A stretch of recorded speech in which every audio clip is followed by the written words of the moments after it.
Assalamualaikum warahmatullahi wabarakatuh. Eh, di-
Assalamualaikum warahmatullahi wabarakatuh. Perkenalkan, nama saya Chandra Dwiardianto, NIM 19230310110. Di sini saya akan menerangkan mengenai LP saya yang berjudul Atresia Ani.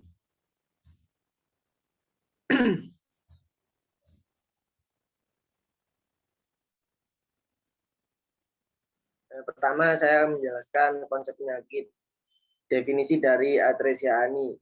Biasanya terjadi karena tidak adanya lubang di tempat yang seharusnya berlubang karena cacat bawaan.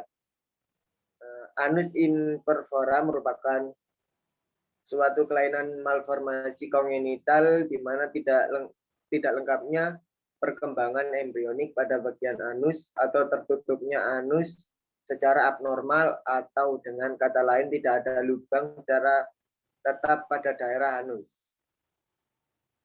Atresia ani atau anus imperforata atau malformasi anorektial yaitu suatu kelainan kongenital tanpa anus atau anus tidak sempurna, termasuk di dalamnya agenesis ani, dalam kurung seperti memiliki anus tetapi ada daging di antara rektum dengan anus. Imperforata anus yaitu tidak komplitnya serta berkembangnya embriotik pada distal usus atau anus, serta tertutupnya anus secara abnormal. Etiologi dari atresia ani tersebut, yang pertama ada putusnya saluran pencernaan dari atas dengan daerah dubur sehingga bayi lahir tanpa lubang dubur. Yang kedua, gangguan organogenesis dalam kandungan karena ada kegagalan pertumbuhan saat bayi dalam kandungan berusia 12 minggu atau 13 bulan. Yang ketiga, berkaitan dengan sindrom Down. Dan yang keempat, karena kegagalan pembentukan septum urorektal secara komplit karena gangguan pertumbuhan fusi atau pembentukan anus dari tonjolan embriotik.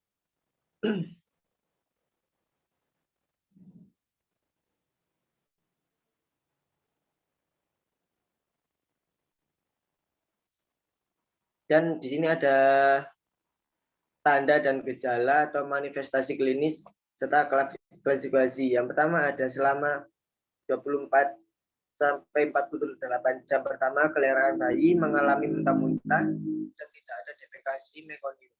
Selain itu anus tampak merah. Dan yang kedua, perut kembung baru kemudian disusul dengan muntah. Dan yang ketiga, tampak gambaran gerak usus dan bising usus meningkat.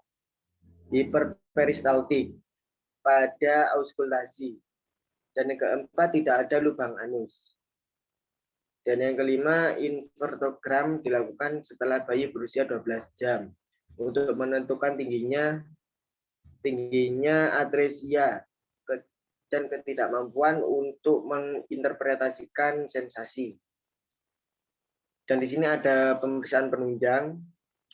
Pemeriksaan penunjang dilakukan dengan pemeriksaan radiologis, dan pada pemeriksaan ini akan ditemukan beberapa hal sebagai berikut. Yang pertama ada udara dalam usus terhenti tiba-tiba. Hal ini menandakan adanya obstruksi di daerah tersebut. Dan yang kedua, tidak ada bayangan udara dalam rongga pelvis pada bayi baru lahir. Dan yang ketiga, dibuat foto anteroposterior dan lateral. Bayi diangkat dengan kepala di bawah dan kaki di atas. Pada anus diletakkan radio opak sehingga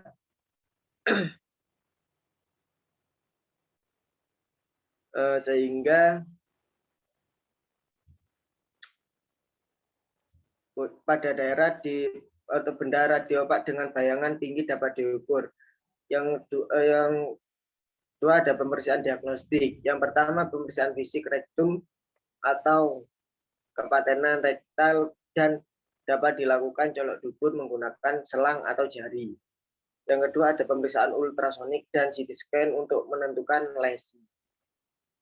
Di sini ada penata laksanaannya seperti mempuasakan bayi dan ganti dengan pemberian cairan intravena sesuai dengan kebutuhan. Misalnya glukosa 5-10% atau Na bikarbonat 1,5%. Pembedahan segera dilakukan. Setelah tinggi atresia ditentukan Na bikarbonat ditentukan 3 eksisi membran bayi laki-laki. Di sini juga ada komplikasi. Yang pertama ada infeksi saluran kemih yang berkepanjangan, dan yang kedua obstruksi intestinal, dan yang ketiga kerusakan uretra akibat prosedur pembedahan, dan yang keempat ada komplikasi jangka panjang. Serta di sini ada patofisiologinya, terjadinya anus imperfora karena kelainan kongenital, di mana saat proses perkembangan embrionik tidak lengkap. Pada proses perkembangan anus dan rektum, dalam perkembangan selanjutnya, ujung ekor dari belakang berkembang jadi kloaka yang juga akan berkembang jadi genitourinary dan struktur anorektal.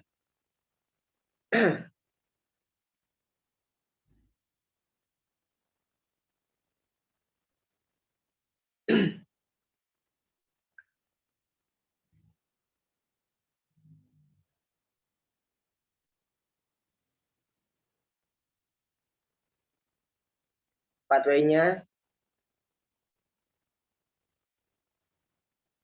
di sini ada kelainan kongenital seperti gagal pertumbuhan, fusi, dan pembentukan anus, dan inkontinensia bawel. Yang menyebabkan ada 3. Yang pertama intake nutrisi yang menyebabkan mual muntas dan menghasilkan diagnosa keperawatan yang pertama adalah gangguan pemenuhan nutrisi dan resiko kekurangan volume cairan. Dan yang kedua ada evakuasi feses tidak lancar yang menyebabkan konstipasi sehingga muncul diagnosa keperawatan gangguan pola eliminasi. Dan ketiga ada pembedahan. Yang pertama ada pre-op dan post-op. Yang pre-op di sini ada kurangnya informasi yang menyebabkan klien menjadi cemas.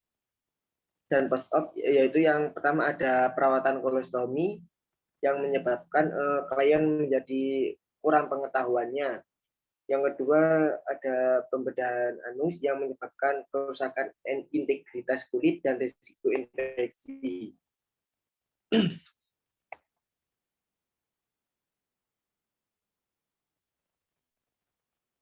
Di sini ada konsep asuhan keperawatan gangguan kebutuhan dasar. Yang pertama ada pengajian dan pola persepsi kesehatan, pola nutrisi dan metabolik, dan pola eliminasi, pola aktivitas dan latihan, dan pola persepsi kognitif.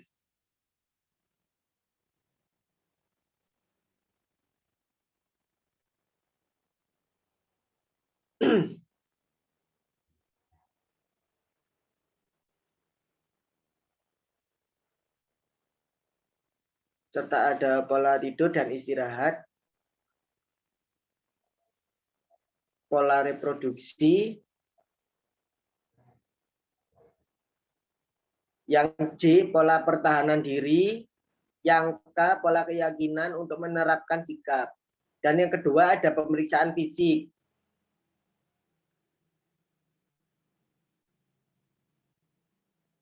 hasil pemeriksaan fisik yang didapatkan pada pasien atresia ani biasanya anus tampak merah, usus melebar, termometer yang dimasukkan melalui anus tertahan oleh jaringan. Pada auskultasi terdengar hiperperistaltik tanpa mekonium dan waktu 24 jam setelah bayi lahir, tinja dalam urin dan vagina.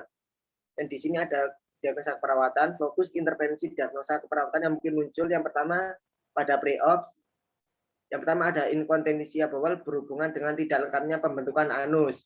Yang B, resiko kekurangan volume cairan berhubungan dengan mual dan muntah. Dan C, ada kecemasan orang tua berhubungan dengan kurangnya pengetahuan tentang penyakit dan prosedur perawatan. Yang kedua, ada gangguan rasa nyaman, nyeri berhubungan dengan insisi pembedahan. Yang kedua, ada perubahan nutrisi kurang dari kebutuhan tubuh berhubungan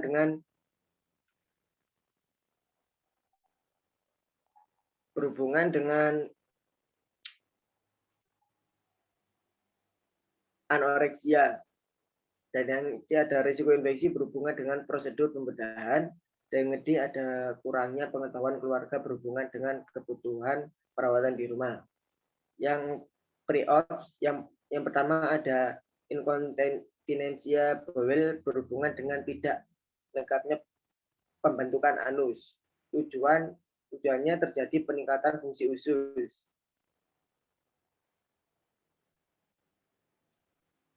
Yang pertama, pasien menunjukkan konsistensi tinja menjadi lembek atau lunak, dan yang kedua terbentuknya tinja, dan yang ketiga tidak ada nyeri saat defekasi. Yang keempat, tidak terjadi pendarahan. Intervensi yang dilakukan yaitu melakukan dilatasi anal sesuai program dengan rasionalnya meningkatkan kenyamanan pada anak. Yang kedua, ada KJB usus dan abdomen setiap 4 dengan rasional meyakinkan berfungsinya usus. Yang ketiga, ada lingkar abdomen klien dengan rasional membantu mendeteksi terjadinya distensi. Yang keempat, ada mempertahankan puasa dan berikan terapi hidrasi intravena sampai fungsi usus normal dengan rasional memulihkan dan mengembalikan fungsi usus. Dan yang kedua, di sini ada diagnosanya yang pertama ini resiko kekurangan volume cairan berhubungan dengan mual dan muntah. Dengan tujuan volume cairan ini terpenuhi dengan kriteria hasil ukur kulit baik dan tidak kering. Yang kedua, TTV dalam batas normal.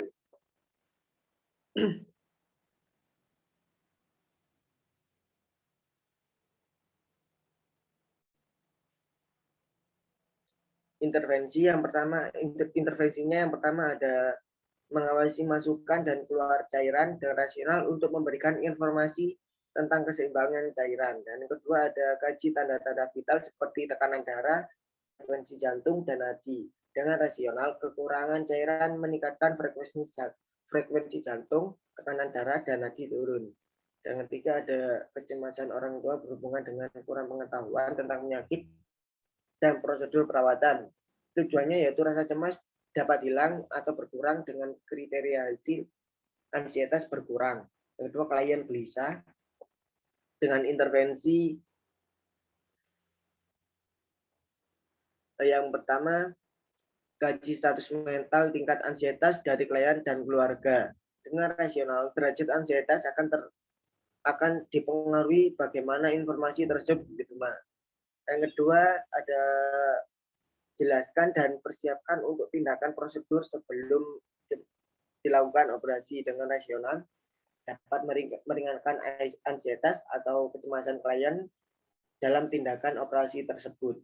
Yang ketiga, ada beri kesempatan klien untuk mengungkapkan isi pikiran dan perasaan takutnya. Dengan rasional mengungkapkan rasa takut secara terbuka, di mana rasa takut dapat ditujukan untuk mengurangi ansietas. Yang keempat, ada ciptakan lingkungan yang tenang dan nyaman. Dengan rasional, lingkungan yang nyaman dapat mengurangi ansietas atau kecemasan.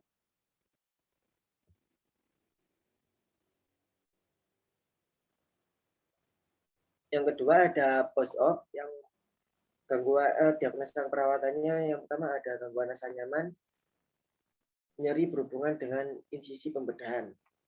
dengan tujuan nyeri dapat berkurang dan skala nyeri berkurang. Kriteria hasil klien menyatakan nyeri berkurang dengan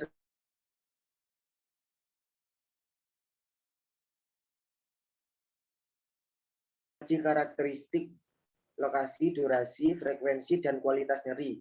Dengan rasional, bantu klien untuk menilai nyeri dan sebagai temuan dalam pengkajian. Yang kedua, ada ajarkan klien manajemen nyeri dengan teknik relaksasi dan distraksi. Dengan rasional, membantu dalam menurunkan atau mengurangi persepsi atau respon nyeri. Dan yang ketiga, menciptakan lingkungan yang nyaman dan anjurkan klien untuk istirahat. Dengan rasional memberikan kenyamanan untuk klien agar dapat istirahat. Dan yang keempat, kolaborasi untuk pemberian analgetik sesuai advis dokter untuk mengurangi rasa nyeri. Rasional untuk mengurangi rasa nyeri.